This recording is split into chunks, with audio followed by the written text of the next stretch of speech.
मेरे घर के सामने जो लड़की रहती थी, हाय उसको देखने बाद हर किसी का मन, अब क्या ही बताऊं क्या क्या करने लगता। तो कहानी पूरा सुनो, सब पता चल जाएगा। कहानी शुरू होती है। मेरी उम्र उस वक्त 26 साल थी। लोग कहते थे तुम्हारी आंखों में कुछ अलग बात है, और मैं हर बार मुस्कुराकर टाल देता था। देखने में मैं काफ़ी स्मार्ट था, लंबा कद, सधी हुई दाढ़ी और वो चेहरा जो पहली मुलाकात में ही लोगों को भरोसा दिला दे।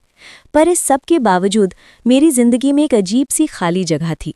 काम था, पैसा था, दोस्त थे, लेकिन दिल में कुछ ऐसा था जो हर रात सोने से पहले सवाल बनकर खड़ा हो जाता। मैं एक छोटे शहर में रहता था, जहां हर गली की अपनी कहानी होती है और हर कहानी पर समाज की नज़र। उसी शहर में मेरे घर के सामने वाला मकान कुछ महीनों से बंद पड़ा था। फिर एक दिन उस घर में रोशनी जली। मैं बालकनी में खड़ा था और नीचे देखा, एक लड़की हल्के रंग की साड़ी में, बालों को ढीले से बांधे हुए। उसने ऊपर देखा और हमारी नज़रें पहली बार टकराईं। बस 1 सेकंड, लेकिन उस 1 सेकंड में कुछ ऐसा हुआ जो सालों तक नहीं हुआ था। उसने तुरंत नज़र हटा ली, मैंने भी, पर दिल वहीं ठहर गया। उस रात नींद देर से आई। दिमाग बार बार उसी चेहरे को याद कर रहा था जिसका नाम तक मुझे नहीं पता था। अगले दिन सुबह की चाय के वक्त मैंने फिर उसे देखा। इस बार वो घर के बाहर पौधों को पानी दे रही थी। चेहरे पर कोई बनावट नहीं, बस एक सादगी। मैंने खुद को समझाया, बस एक लड़की है और कुछ नहीं। पर सच ये था कि मेरी नज़र बार बार उसी ओर जा रही थी। दिन बीतते गए, हमारी मुलाकातें नज़रों तक सीमित रहीं। कोई बात नहीं, कोई इशारा नहीं, बस वो पल जब दोनों एक दूसरे को देख लेते और फिर जल्दी से नज़र हटा लेते। एक दिन माँ ने कहा, सामने वाले घर में नई लड़की आई है, काफ़ी सभ्य लगती है। मैंने बिना देखे जवाब दिया, पर दिल जोर से धड़का। कुछ दिनों बाद बारिश की एक शाम आई। मैं ऑफिस से लौटा ही था कि देखा वो बाहर खड़ी थी, बारिश में भीगती हुई छत से टपकते पानी को देखती हुई। मैं छत पर गया। इस बार नज़रें नहीं हटी। वो मुस्कुराई, हल्की सी संकोच भरी मुस्कान। मैंने भी मुस्कुरा दिया। बस यही था हमारा पहला इजहार। उस रात मैंने खुद से कहा, ये ठीक नहीं है। पता नहीं कौन है, कैसी है, पर दिल ने जवाब दिया। दिल को कब पता होता है। कुछ दिन बाद एक हादसा हुआ। उसके घर के सामने उसका दुपट्टा गिर गया था। मैंने देखा, उठाया और दरवाजे तक गया। दरवाज़ा खुला, वो सामने थी, इतनी करीब कि सांसों की आहट सुनाई दे रही थी। जी, उसकी आवाज़ काफ़ी नर्म थी। आपका दुपट्टा? उसने लेते हुए मेरी उंगलियों को हल्का सा छू लिया। बस एक पल, पर उस पल में दिल ने सारी हदें तोड़ दी। थैंक यू, उसने धीरे से कहा।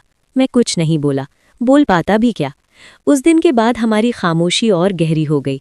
अब नज़रें ज़्यादा देर तक रुकने लगीं, मुस्कानें थोड़ी देर तक टिकने लगीं। एक शाम मुझे एक मैसेज आया, अनजान नंबर से। आप सामने वाले घर में रहते हैं ना? मैं देर तक स्क्रीन देखता रहा, फिर जवाब दिया, हाँ। कुछ सेकंड बाद, मैं मीरा। नाम पढ़ते ही सीने में अजीब सी हलचल हुई। मुझे बात करनी थी, अगर आपको बुरा ना लगे। मैंने लिखा, बिल्कुल नहीं। उस रात दो अजनबी धीरे धीरे अपने दिल खोल रहे थे। कोई वादा नहीं, कोई इजहार नहीं, बस बातें। बचपन, शहर, डर, ख्वाब और हर मैसेज के बीच एक अनकहा एहसास। मुझे पता था ये रास्ता आसान नहीं, पर यह भी सच था कि अब पीछे लौटना मुमकिन नहीं रहा, क्योंकि इश्क चोरी चोरी पनप के का था। मीरा की उस एक मैसेज के बाद हमारी जिंदगी दो हिस्सों में बट गई।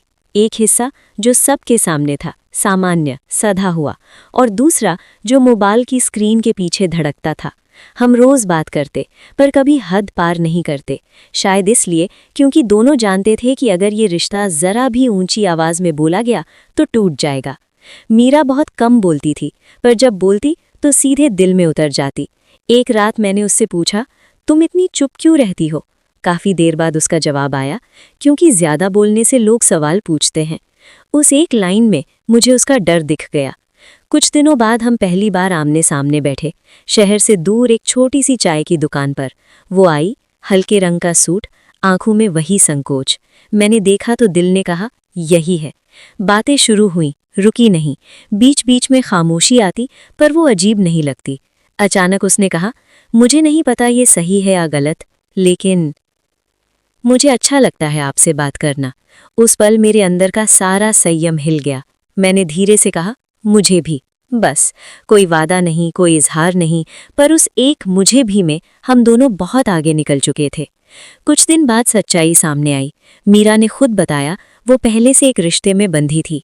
तलाक नहीं हुआ था, पर रिश्ता सिर्फ कागजों पर जिंदा था। उसकी आंखें भर आईं जब वो बोली, मैं किसी को धोखा नहीं देना चाहती। मैं समझ गया, यही वो मोड़ था जहां ज्यादातर कहानियां गलत हो जाती हैं। मैंने उससे कहा, अगर ये रिश्ता किसी की जिंदगी तोड़े तो मैं पीछे हट जाऊंगा। उसने पहली बार मेरी तरफ देखा बिना नजर झुकाए। तुम ऐसे क्यों हो? मैं मुस्कुरा दिया, क्योंकि इश्क हक मांगता है, छीनता नहीं। उस दिन हम देर तक बैठे रहे। कोई फैसला नहीं हुआ, पर दिल हल्का हो गया। फिर एक दिन उसका मैसेज आया, मुझे शहर छोड़ना पड़ेगा। मैं देर तक स्क्रीन देखता रहा। पूछा क्यों? उसने लिखा, क्योंकि अगर मैं रुकी तो कमजोर पड़ जाऊंगी। उस रात मैं पहली बार टूटा, पर रोका नहीं, क्योंकि कभी कभी किसी को चाहने का मतलब उसे रोकना नहीं होता। जाने से एक दिन पहले वो मुझसे मिली, वही चाय की दुकान। उसकी आंखें नम थी, पर चेहरा सुकून में। शायद किसी और जिंदगी में, उसने कहा। मैंने सिर हिला दिया। शायद। हमने हाथ नहीं पकड़े, गले नहीं मिले, बस एक दूसरे को दिल से देखा। वो चली गई और मैं खड़ा रहा। आज काफी वक्त बीत चुका है। मैं अब भी 26 वाला मैं नहीं हूं, पर जब भी बारिश होती है या कोई